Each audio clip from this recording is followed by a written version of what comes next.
Jacob Osborne Magic Treehouse 9. Dolphins at Daybreak. Chapter 6. Crack. The octopus hugged the mini-sub.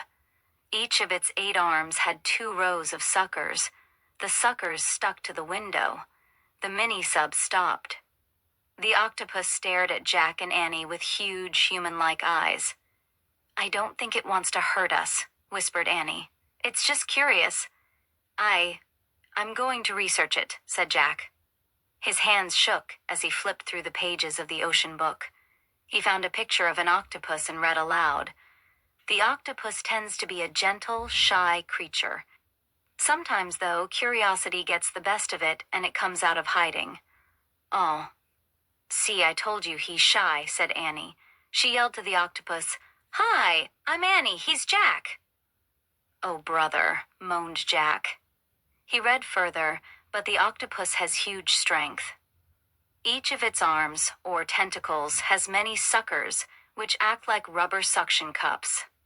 It is nearly impossible to free an object from their grasp.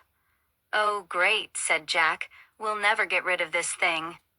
Just then, Jack felt a drop hit his arm. Water. He looked up at the ceiling. "Uh-oh," said Annie. A thin crack ran along the ceiling. Smaller cracks branched out from it. Water dripped from the cracks. "We found the cracks," said Annie. "The octopus better let go." "Before the whole ceiling breaks," said Jack. "Let go, please." "Please," Annie shouted at the octopus. The creature blinked, as if trying to understand her. "Please, please, please," she shouted.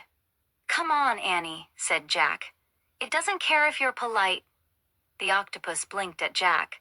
"Get out of here," Jack yelled at it. "Now. Beat it. Scram. Go." The octopus shot a cloud of black liquid into the water and disappeared into the dark cloud. Its long tentacles trailed through the water. The mini-sub started to rise slowly again. "You hurt his feelings," Annie said. "I don't think so." Something bothered Jack.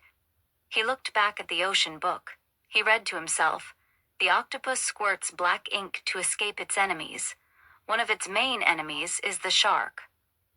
"Oh no," said Jack. "What's wrong?" asked Annie. Jack looked out the window. The water was growing clear again. A shadowy figure moved toward the mini-sub. "What is that?" whispered Annie.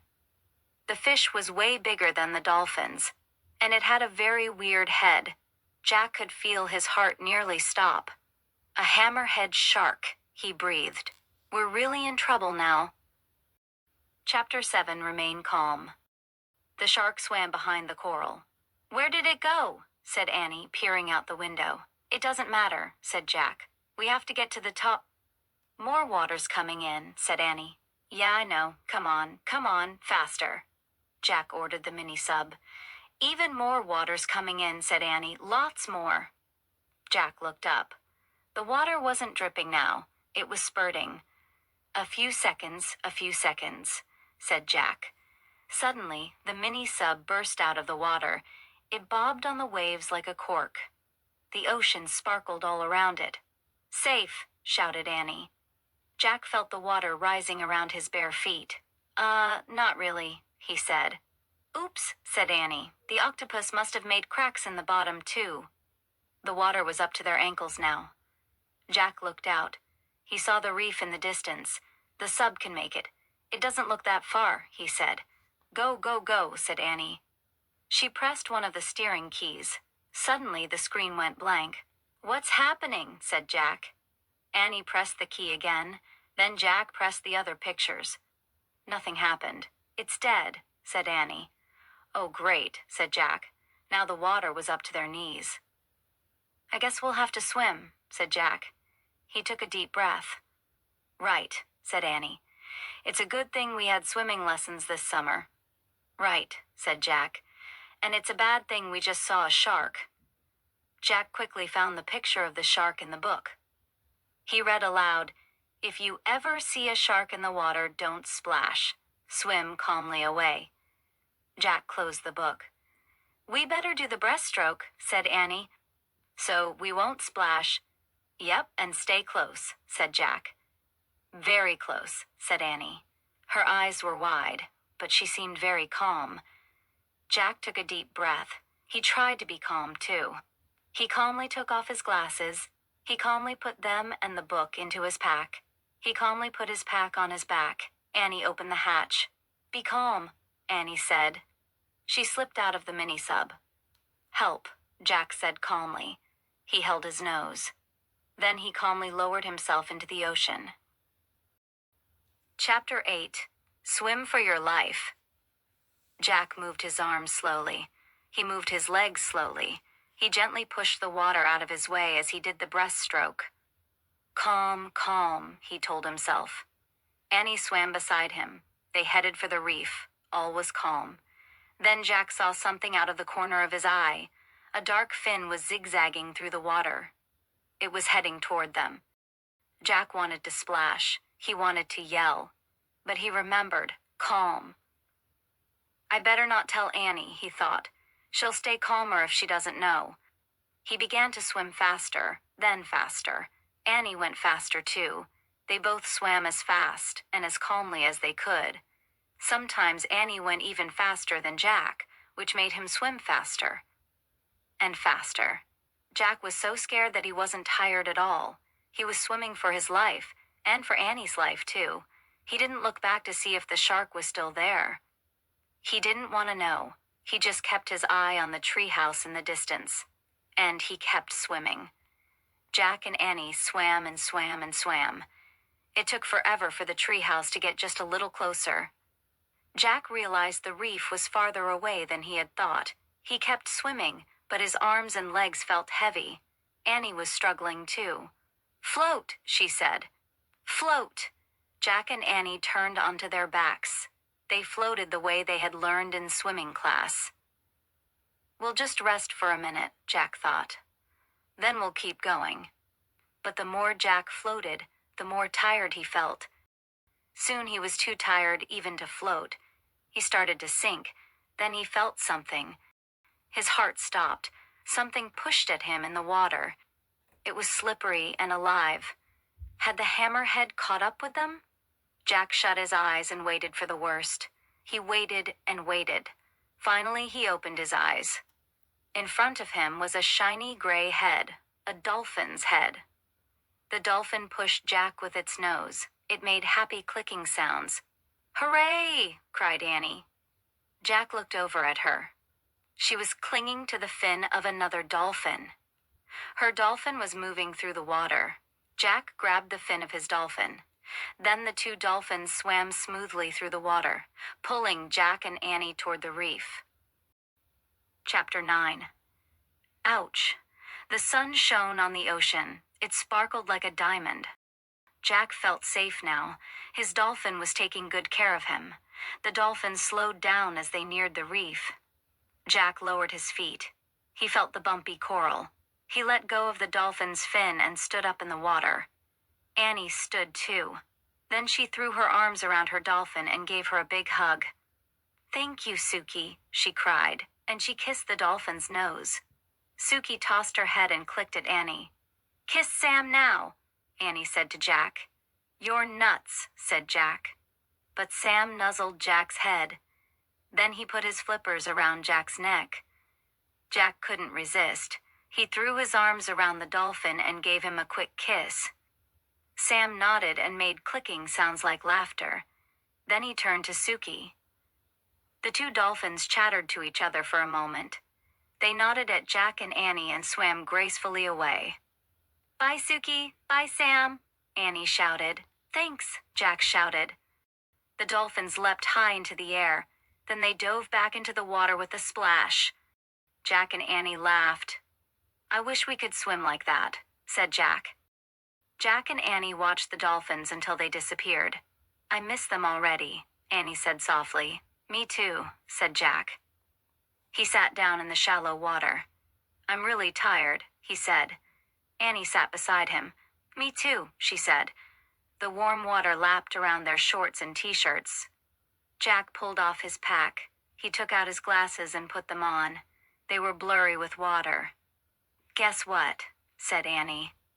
What? Said Jack. I saw the shark when we were swimming, Annie said. But I didn't tell you. I wanted you to stay calm. Jack stared at her. I saw it too. I just swam faster so you would swim faster. And I swam faster so you would swim faster, said Annie. I guess we swam double fast then, Jack said. He shook his head with wonder. What now? Said Annie. We go home, said Jack. But we haven't solved Morgan's riddle yet, said Annie. Jack sighed. He pulled his notebook out of his pack. It was soaked. He pulled out the ocean book. It was soaked, too. We've failed, he said. My research is all wet. We'll never be master librarians now. Jack put everything away. Let's go, he said sadly. He stood up. Then he started across the pink reef toward the treehouse. Annie followed him. Ouch, Annie said. What's wrong? Jack looked back. I stepped on something. Annie bent down to rub her foot. What? Said Jack. A shell? Yeah, this. She picked up a large gray shell. Boy, is it rough and gray as a rock, and plain as plain can be, whispered Jack. They had found the answer. The shell looked like a clamshell, only bigger and with more ridges. How could this ugly shell be the answer to the riddle? Said Annie. What about the part that says, there's great beauty in me? Wait, research, said Jack. He opened the soaked ocean book. The pages were stuck together, but he was able to turn a few. He found a picture of the gray shell. He read, divers search for oysters in deep water. But sometimes oysters wash up on reefs or beaches. Inside some oysters you can find a pearl. The pearl's natural beauty makes it a treasure. It must have a pearl inside it, said Jack. Annie peered into the crack between the two halves of the shell. I can't see anything, she said. How does a pearl get in there anyway? Jack read aloud from the wet page. Sometimes a grain of sand will get between the oyster's shell and its skin. This irritates the oyster, so it makes a pearly material to surround the grain of sand. In this way, over a few years, a pearl is formed.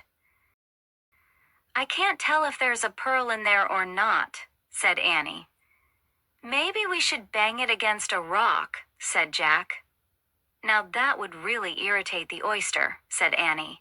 Yeah, maybe we should just leave it alone, said Annie. She gently put the oyster back in the water.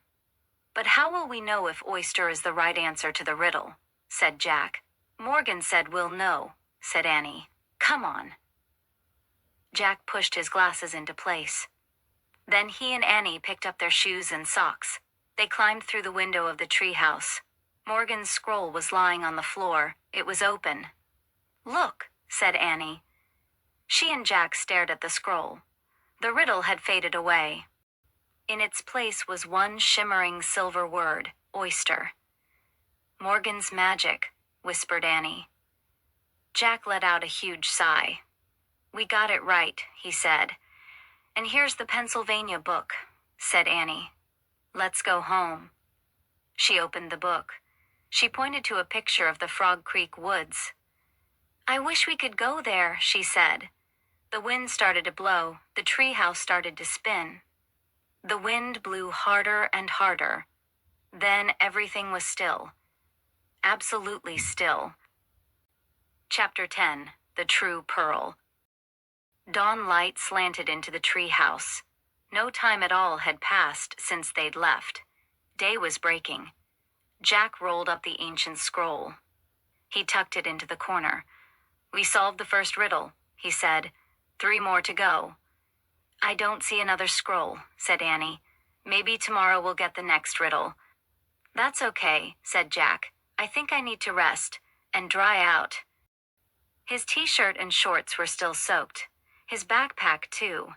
Only his shoes and socks were dry. And this needs to dry out, too, said Annie. She put the wet ocean book in a patch of sunlight. Then Jack and Annie climbed down the ladder. They walked through the woods, through leafy shadows and golden light. They left the woods and started down their street. You know, we should have found the answer to the riddle right away, said Jack. The oyster was on the reef all along. I know, but we wouldn't have had so much fun, said Annie. Fun? Said Jack. You call being squeezed by an octopus and chased by a shark fun? Don't forget the dolphins, Annie said simply. Jack smiled. Right, he said. The dolphins made up for everything. They were fun. I guess they were the true pearl in the oyster, said Annie. Yup, said Jack. I wonder what Sam is doing right now. Sam? Annie grinned at him. You're nuts, she said. They climbed their steps and went into their house. We're back, Annie shouted. Did you get your shoes wet? Their mom called. Not one bit, called Jack. Then he and Annie slipped up the stairs to change their clothes.